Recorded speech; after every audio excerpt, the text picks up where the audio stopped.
ओम नमो भगवते वासुदेवाय। अपरा एकादशी की आप सबको हार्दिक शुभकामनाएं। सबसे पहले बात करेंगे अपरा एकादशी तिथि कब है। तो दृक पंचांग के अनुसार ज्येष्ठ मास के कृष्ण पक्ष की एकादशी तिथि का आरंभ 12 मई को दोपहर 2:52 पर होगा और तिथि का समापन जो है 13 मई को दोपहर 1:29 पर होगा। ऐसे में उदय तिथि के हिसाब से 13 मई को अपरा एकादशी का व्रत रखा जाएगा। अपरा एकादशी का पारण समय जो है दृक पंचांग के अनुसार 14 मई को सुबह 5:31 से 8:14 तक रहेगा। एकादशी व्रत के दिन भगवान विष्णु की विधि विधान से पूजा करने से, एकादशी व्रत कथा पढ़ने से भगवान विष्णु अत्यंत प्रसन्न होते हैं और मनोकामना पूरी करते हैं।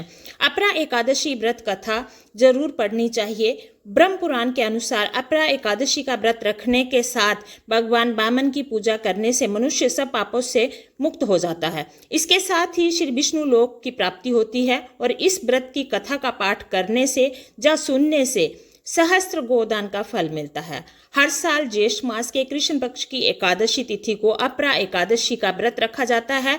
इसे अचला एकादशी भी कहा जाता है। इस दिन भगवान विष्णु की विधिवत पूजा करने के साथ व्रत रखने का विधान है। मान्यता है कि इस दिन व्रत रखने से कई गुना अधिक फलों की प्राप्ति होती है। इस एकादशी के महात्म्य के बारे में स्वयं श्री कृष्ण ने धर्मराज युधिष्ठिर को बताया था।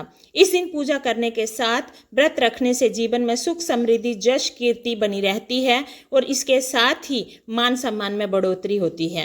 इस साल अपरा एकादशी का व्रत 13 मई दिन बुधवार को रखा जा रहा है।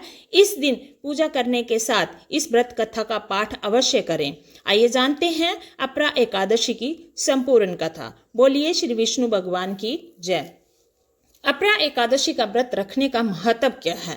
पद्म पुराण के अनुसार ज्येष्ठ मास के कृष्ण पक्ष में पड़ने वाली एकादशी के महत्व के बारे में भगवान श्री कृष्ण ने स्वयं सबको बताया था। इस व्रत कथा को कहा था। युधिष्ठिर ने श्री कृष्ण से पूछा, हे जनार्दन, ज्येष्ठ के कृष्ण पक्ष में किस नाम की एकादशी होती है? मैं उसका महात्म्य सुनना चाहता हूँ, कृपया इसके बारे में मुझे बताइए। इस पर भगवान श्री कृष्ण बोले, हे राजन, तुमने संपूर्ण लोगों के हित के लिए उत्तम बात पूछी है। ज्येष्ठ मास के कृष्ण पक्ष में पड़ने वाली इस एकादशी का नाम अपरा है। ये बहुत पुण्य देने वाली एकादशी है और बड़े बड़े पातकों का नाश करने वाली मानी जाती है। ब्रह्म हत्या करने वाला, गौ का हत्या करने वाला, गर्भस्थ बालक को मारने वाला, पर स्त्री लपटा पुरुष भी अपरा एकादशी के सेवन से निश्चय ही पापों से रहित हो जाते हैं। जो झूठी गवाही देता है, मापतोल में धोखा देता है, बिना जाने ही नक्षत्रों की गणना करता है और कूटनीति से आयुर्वेद का ज्ञाता बनकर वैद्य का काम करता है, ये सब नरक में निवास करने वाले प्राणी हैं। परंतु अपरा एकादशी व्रत रखने से ये भी पाप रहित हो जाते हैं। अगर कोई क्षत्रिय शास्त्र धर्म का परित्याग करके युद्ध से भागता है तो वह क्षत्रिय ज्योतक धर्म के भ्रष्ट होने के कारण घोर नरक का भागी होता है। इसके अलावा जो शिष्य विद्या प्राप्त करके स्वयं ही गुरु की निंदा करता है, वह भी महापातकों से युक्त होकर भयंकर नरक में गिरता है। लेकिन अपरा एकादशी का व्रत रखने से सबकी सद्गति हो जाती है।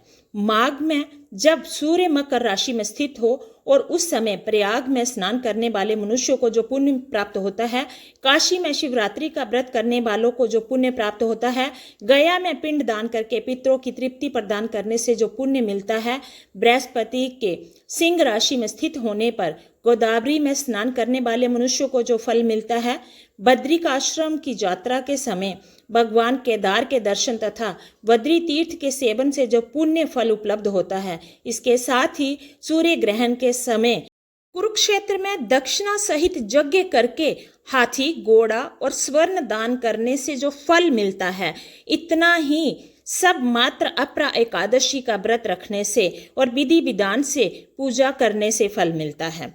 इस दिन व्रत रखने के साथ भगवान वामन की पूजा करने से मनुष्य सब पापों से मुक्ति पा जाता है। इसके साथ ही श्री हरि विष्णु लोक की प्राप्ति के साथ इस व्रत की कथा का पाठ करने या सुनने से सहस्त्र गोदान का फल भी प्राप्त होता है।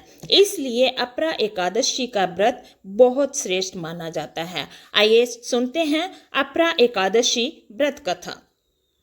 युधिष्ठिर ने कहा, हे जनार्दन, अपरा का सारा महात्म्य मैंने सुन लिया, अब कथा भी सुना दीजिए।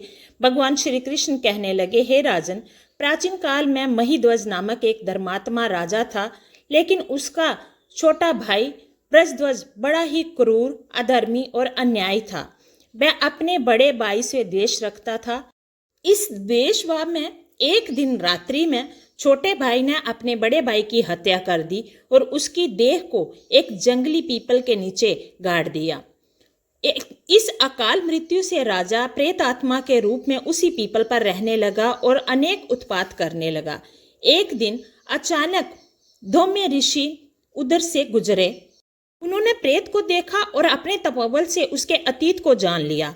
अपने तपोबल से प्रेत उत्पात, ये बेहद पुण्यमयी तिथि है। भगवान विष्णु की कृपा पाने का विशेष अवसर है। इस अवसर का आप सब लाभ उठाएं। बोलिए श्री विष्णु भगवान की जय, माँ लक्ष्मी की जय।